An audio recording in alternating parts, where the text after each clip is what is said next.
लाडकी बहीण योजनेचे पैसे आल्याचा SMS महिलांनी एकनाथ शिंदेंना दाखवला।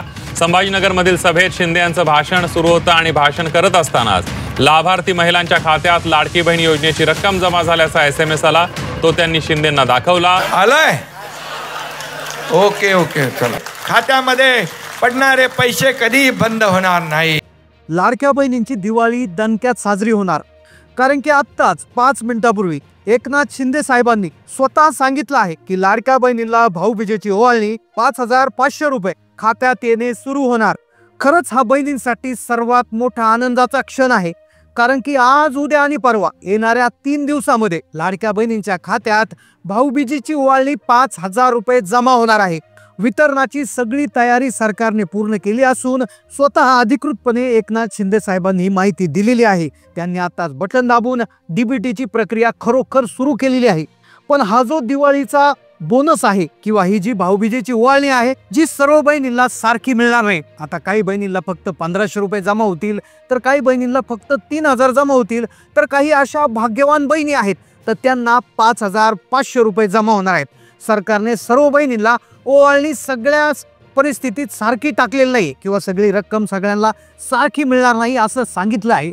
दिवाळीची ओवाळणी किंवा भाऊबीजेची ही जी रक्कम आहे ही वयानुसार वाटप होणार आहे। आता ज्या बहिणींचं वय कमी आहे त्यांना कमी पैसे मिळणार, ज्या बहिणींचं वय थोडं जास्त आहे त्यांना थोडी जास्त पैसे मिळणार, आणि ज्या बहिणींचं वय अगदी जास्त आहे म्हणजे ज्यांना कुठलंच काम करणं आता शक्य नाहीये, जे कमाई करू शकत नाही, त्यांना भाऊबीजेची ओवाळणी सर्वात जास्त मिळणार आहे। मग दिवाळीच्या या भाऊबीजेच्या ओवाळणीच्या वितरणासंदर्भात लाडक्या बहिणींच्या 3 वेगळ्या याद्या तयार झाल्या। पहिल्या यादीत जर तुमचं नाव आलं तर तुम्हाला फक्त 1,500 रुपये मिळणार, जर तुमचं नाव दुसऱ्या यादीत आलं तर तुम्हाला 3,000 रुपये मिळणार, आणि तिसरी यादी ही सगळ्यात भाग्यवान लाभार्थी लाडक्या बहिणींची आहे की ज्या यादीत नाव आलं रे आलं की 5,500 रुपये मिळणार आहेत। पहा, आज झालेल्या मंत्रिमंडळाच्या बैठकीत हा सगळ्यांच्या सर्वानुमते हा निर्णय घेण्यात आला। विशेष म्हणजे हा जो बोनस आहे याचा आकडा ठरवण्यात आला, टप्पेवारी करण्यात आली। कालपर्यंत वाटत होतं सगळ्यांना सारखे बोनस मिळतील, पण लक्षात घ्या बोनस सगळ्यांना मिळणार, पण तो कमी अधिक मिळणार आहे। पहा, ज्या महिलांचं वय कमी त्यांना कमी रक्कम, ज्या बहिणींचं वय थोडं जास्त त्यांना थोडी जास्त रक्कम, आणि ज्या ज्येष्ठ बहिणी आहेत त्यांना काम करणं अजिबात शक्य नाही, ज्यांना काम करणं अशक्य आहे अशा बहिणींना जास्त रक्कम मिळणार आहे।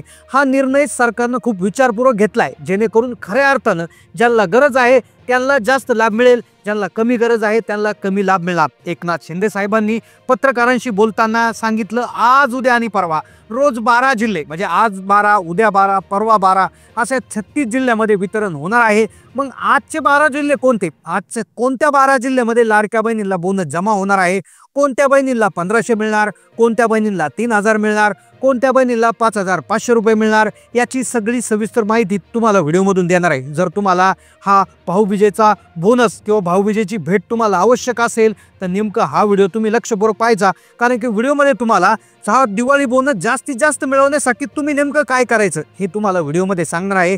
तसेच ज्या लाडक्या बहिणी अपात्र झाल्या आहेत त्यांना पात्र होण्यासाठी काय करायचं ही अतिशय महत्त्वाची सूचना तुम्हाला व्हिडिओमध्ये देणार आहे। आणि सगळ्यात महत्त्वाची गोष्ट म्हणजे बऱ्याचशा लाडक्या बहिणीला फक्त सप्टेंबरचा हप्ता जमा झाला, मागच्या पैसे जमा झालेले नाही, तर त्यांनी नेमकं असं काय करायचं की ज्यामुळे सगळे पैसे त्यांना एकत्र जमा होतील। सगळी प्रश्नांची उत्तरं तुम्हाला व्हिडिओमध्ये मिळणार आहे, त्यामुळे व्हिडिओ 2 मिनिटं लक्षपूर्वक तुम्ही पाहायचा आहे। पहा, सरकारनं आता स्पष्टपणे सांगितलंय की फक्त ठराविक पात्र लाडक्या बहिणींना बोनस मिळणार आहे। कालपर्यंत चर्चा होती की सगळ्यांना सरसकट बोनस मिळेल, काही महिला म्हणतो त्या बोनसचं खरं नाहीये, पण लक्षात घ्या बोनस हा 100% मिळणार आहे।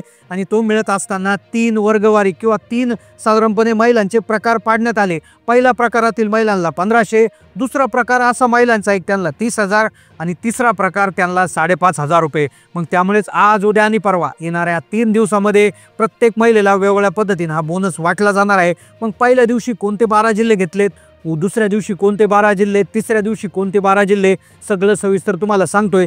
3 याद्या आहेत पहा, पहिली यादी 1,500 रुपये बोनसची आहे, दुसरी यादी 3,000 रुपयाची आहे, तिसरी यादी 5,500 रुपयाची आहे। आता तुमचं नाव कोणत्या यादीत गेलेलं आहे हे देखील तुम्ही कसं पाहायचं हे 30 सेकंदात तुम्हाला सांगतो। पहा, सरकारनं हा खरोखर महत्त्वाचा निर्णय घेतला। दिवाळी सण अगदी काही तासावर आला आहे आणि या सणासुदीच्या काळात लोकांना खरेदी करता यावी, एकतर फार उशीर झालेला आहे, पण खरं तर महिलांना आणखी जास्त थोडंसं आनंदी करण्यासाठी, थोडी नाराजी दूर करण्यासाठी सरकारने ही विशेष व्यवस्था केली आहे. महिलांना बाजार करता यावा किंवा महिलांना वस्तू खरेदी करता यावा, त्यांचा सण गोड जावा यासाठी लगेच आता बँकेमध्ये पैसे टाकण्यास सुरुवात झाली आहे. आता तुम्ही ताबडतोब तुमचा बँक बॅलन्स तपासा. आता तुमच्या जिल्ह्याचं नाव जर यापुढे सांगितल्या गेलेल्या यादीत जर असेल तर तुमचे पैसे जमा झाले की नाही हे तपासण्याची पद्धत देखील तुम्हाला व्हिडिओमध्ये सांगणार आहे. त्यामुळे व्हिडिओ अजिबात स्किप करू नका. आत्ताच्या आत्ता तुम्ही जो आहे तो तुमचा बॅलन्स चेक कसा करायचा हे देखील तुम्हाला सांगणार आहे. पहा, लाडक्या बहिणींची दिवाळी खऱ्या अर्थानं आता गोड झाली आहे, कारण की आज जो प्रलंबित निर्णय होता तो घेण्यात आला. गेल्या आठवड्याभरापासून बोनसबद्दल चर्चा सुरू होती.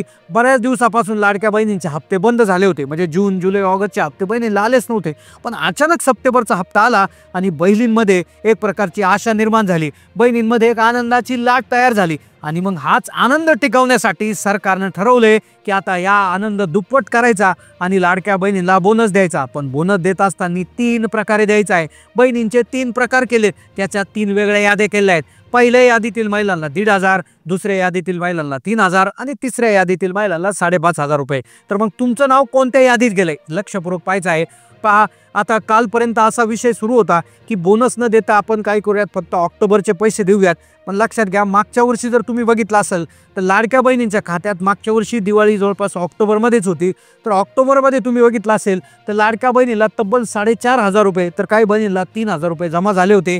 आणि त्याच धर्तीवर महिलांनी मागणी केली होती आणि त्याच अनुषंगाने स्वतः मुख्यमंत्र्यांनी आदेश दिला. कोणाला? महिला व बालकल्याण विभागाला दिला. आणि त्यानंतर महिला व बालकल्याण विभागाच्या मंत्री आदिती तटकरे यांनी देखील तो निधी बँकांना पोच केलेला आहे आणि पैसे आता तातडीनं तुमच्या खात्यामध्ये जमा होणार आहे. आता कोणते 12 जिल्हे पहिले घेतलेत आले, त्यानंतर कोणते 12 जिल्हे आहेत पुढचे आणि कशा पद्धतीनं लाभ तुम्हाला मिळणार, पहिल्या यादीत तुमचं नाव कसं ते चेक करायचं, दुसऱ्या यादीत कसं, तर काय. तर पहा, सरकारने हेही स्पष्ट केलंय की काही बँकांच्या खात्यांमध्ये थोडासा प्रॉब्लेम येणं सुरू झाले. ज्या बहिणींचं पोस्टाचं खातं आहे त्यामध्ये आता थोडासा एक प्रॉब्लेम येत आहे. ज्यांचं स्टेट बँकेमध्ये आहे त्यांचाही थोडासा प्रॉब्लेम येत आहे. महाराष्ट्र बँकमध्ये देखील थोडासा प्रॉब्लेम येत आहे.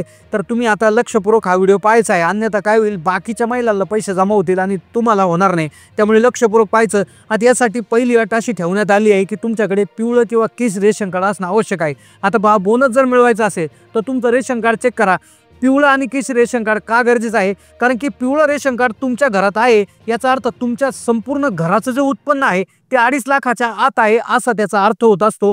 आणि केशरी रेशन कार्डचा देखील तोच अर्थ होत असतो. म्हणजे पिवळं असेल तर वार्षिक तुमचं उत्पन्न 15,000च्या आतमध्ये आहे आणि केशरी रेशन कार्ड असेल तर तुमचं वार्षिक उत्पन्न 1 लाख रुपयाच्या आतमध्ये. तर हे रेशन कार्ड तुमच्या दोन्हीपैकी एक असणं गरजेचं आहे. या व्यतिरिक्त मतदान कार्ड देखील तुमच्याकडे आवश्यक आहे. तुमचं क्लिअर कट अगदी कुठल्याही चुका नसलेलं आधार कार्ड महत्त्वाचं आहे. या सगळ्या गोष्टी तुमच्याकडे गरजेचं आहे. आता पहा, पहिला जिल्हा आहे पहा, अमरावती जिल्हा आहे. त्यानंतर अहिल्यानगर जिल्ह्यामध्ये वितरण याचं वेगानं सुरू करण्याचे आदेश दिलेले आहे. त्यानंतर धाराशिव जिल्हा आहे. त्यानंतर छत्रपती संभाजीनगर जिल्हा, त्यानंतर कोल्हापूर जिल्हा आहे. त्यानंतर गडचिरोली आहे, गोंदिया आहे. त्यानंतर चंद्रपूर, जळगाव, त्यानंतर इकडे जालना, धुळे, नंदुरबार, नांदेड, त्याचबरोबर नागपूर.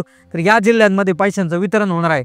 आता पहा, वयानुसार याचं वितरण कशा पद्धतीनं होणार आहे, तर पहा, सरकारच्या असं लक्षात आलं की काही लाडक्या बहिणींचं वय जे होतं तर ते जास्त असल्यामुळे त्यांनी काय केलं, आधार कार्डमध्ये ते मॉडिफिकेशन करून ते वय कमी दाखवलं आणि वय कमी दाखवल्यामुळे त्यांनी लाभ घेतलेला आहे. मग आता अशा प्रकारच्या जर महिला सापडल्या की कदाचित जर त्यांनी वय कमी होतं, उदाहरणार्थ 21 साधारणपणे यासाठीची रिक्वायरमेंट आहे, त्यांचं वय जर कमी असेल आणि त्यांनी वाढून दाखवलं असेल किंवा ज्यांचं वय अतिच जास्त वाढलं होतं म्हणजे मर्यादेच्या बाहेर गेलं होतं आणि त्यांनी ते कमी केलं असेल तर अशा प्रकारच्या महिलांना कुठल्याही प्रकारचा बोनस मिळणार नाही.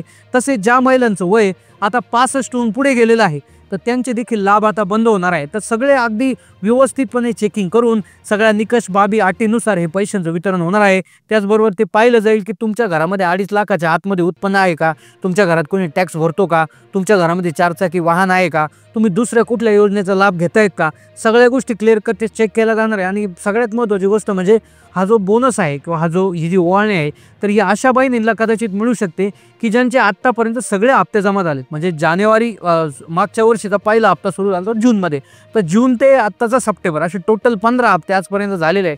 15चे 15 हप्ते ज्या ज्या महिलांना मिळालेले आहेत त्या महिलांना कदाचित ही जी आहे ओवाळणी मिळू शकते, कारण की त्या अशा बहिणी आहेत की ज्यांना सगळे हप्ते आले, याचा अर्थ त्या 100% पात्र आहेत. त्यांच्यामध्ये त्यांच्या अर्जात कुठली चुकी निघलेली नाहीये.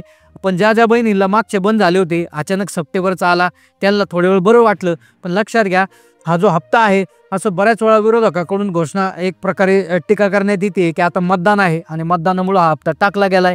तर अशा प्रकारची चर्चा आता होताना दिसत आहे. पण जाऊ द्या, तो राजकारणाचा विषय आहे. पण आपल्याला कुठल्या तरी प्रकारे पैसे सरकारकडून येत आहे, नक्कीच त्यांचे आभार मानणं आपण गरजेचं आहे. कारण की सरकारनं दिवाळी आधी एक का होईना हप्ता टाकल्यामुळे थोडं का होईना लाडक्या बहिणीला त्याची मदत नक्कीच होणार.